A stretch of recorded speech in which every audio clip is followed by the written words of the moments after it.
कल्याण, डोंबिवली, अंबरनाथ, भिवंडीनंतर ठाकरे बंधूंचा आता फोकस वळलेला आहे। स्थानिक पातळीवर मनसेच्या पदाधिकाऱ्यांशी संवाद साधून समन्वय ठेवा। उद्धव ठाकरे यांनी पदाधिकाऱ्यांना अशा सूचना दिलेल्या आहेत। दोन्ही पक्षाच्या आढावा बैठका घेऊन आपली तयारी पूर्ण ठेवा असं देखील उद्धव ठाकरे म्हणतात। बदलापूर, कल्याण, पश्चिम, भिवंडी, अंबरनाथ यांच्या पदाधिकाऱ्यांची मातोश्रीवर बैठक पार पडली आणि याच वेळी उद्धव ठाकरे यांनी या सूचना दिल्या आहेत।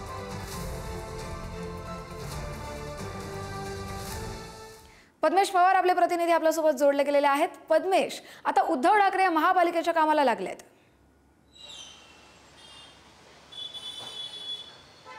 कस्तुरी, नक्कीच उद्धव ठाकरेंनी आज जी 12:30 वाजता जी आज महत्त्वाची एक मातोश्री बैठक होती ती म्हणजे ठाणे जिल्ह्यामधील जे कल्याण, डोंबिवली, अंबरनाथ आणि हा जो परिसर असेल या परिसरामध्ये जे जिल्हा प्रमुख होते, शाखा प्रमुख होते यांची आज मातोश्रीवरती बैठक बोलवली होती। आणि हा जो पट्टा आहे, हा जो परिसर आहे तो शिंदेंचा बालेकिल्ला म्हणून ओळखला जातो आणि शिंदेंच्या बालेकिल्ल्यामध्ये दोन्ही ठाकरे बंधू आता ऍक्टिव्ह झालेले आहे। कारण जवळपास अनेक वर्षांपासून इथे शिवसेना मूळ शिवसेना जी होती त्याचा मोठा प्रभाव या परिसरात होता। पण जेव्हा शिवसेनेचे 2 भाग झाले त्यानंतर शिंदेंकडे जवळपास अनेक जे कार्यकर्ते होते ते निघून गेले होते। पण आता दोन्ही बंधूंनी या परिसरामध्ये कुठेतरी आपली परत ताकद बालेकिल्ला परत मिळवण्यासाठी आता जो प्रयत्न सुरू केलेला आहे। आणि आपण पाहिलं या परिसरामध्ये देखील आधी देखील शिवसेना आणि मनसे या दोघांची देखील काही आंदोलन देखील झाली होती आणि या दोघांची कार्यकर्त्यांचा आधीच मनोमिलाप देखील झाला होता। त्यामुळे आता उद्धव ठाकरे यांनी आता तिकडच्या ज्या कार्यकर्त्यांना मार्गदर्शन देखील केले आणि त्यांनी असं म्हटलं की दोघांनी एकत्र